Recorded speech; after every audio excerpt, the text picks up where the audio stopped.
খানাখন্দে ভরা মুন্সিগঞ্জ পৌরসভার প্রধান সড়কগুলো, বিশেষ করে লঞ্চঘাট থেকে কাটাখালী বাজার পর্যন্ত প্রায় 1.25 কিলোমিটার সড়ক অতি গুরুত্বপূর্ণ হলেও কাজের ধীরগতির কারণে দীর্ঘদিন ধরে চরম ভোগান্তি সয়েছে মানুষ।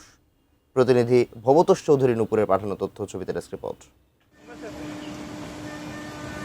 পৌরসভা পরিচালনা ও অবকাঠামো উন্নয়ন প্রকল্প IUGRP-র অধীনে মুন্সিগঞ্জ পৌর এলাকায় 4টি উন্নয়ন প্রকল্প চলমান, যা বাস্তবায়িত হচ্ছে এডিবি ও ফ্রান্স সরকারের অর্থায়নে। তবে উন্নয়ন কাজ চলমান থাকলেও এর সুফল থেকে বঞ্চিত হচ্ছেন সাধারণ মানুষ।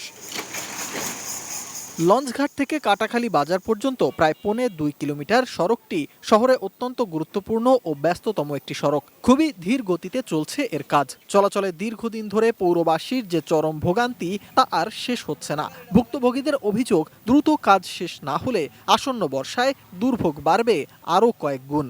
প্রায় 2 বছর ধরে এখানে পড়ালেখা করছি, কিন্তু কোনো সংস্কারের চিত্র আমরা দেখি না। বৃষ্টির সময় পানি আটকে জায়গা, পানিতে যাওয়া যায় না, খাট কোন দা কি কোন দা আমরা গাতার ভিতরে হালাই দেই গাড়ি। শত শত অ্যাক্সিডেন্ট হচ্ছে, মৃত্যু দুয়ারে পর্যন্ত পৌঁছাইছে। কাচারি থেকে আলদি রাস্তাটাও যাতে অতি দ্রুতই সংস্কারের ব্যবস্থা করা হয়। প্রকল্পে ধীরগতির বিষয়টি স্বীকার করে দ্রুত কাজ শেষ করার আশ্বাস অবশ্য দিচ্ছে কর্তৃপক্ষ।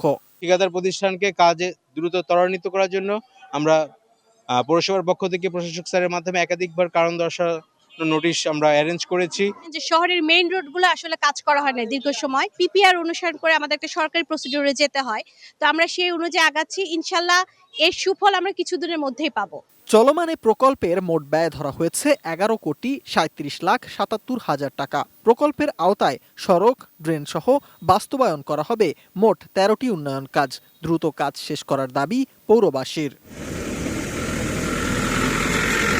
সিফাত Mahmud, desk report, ATN news.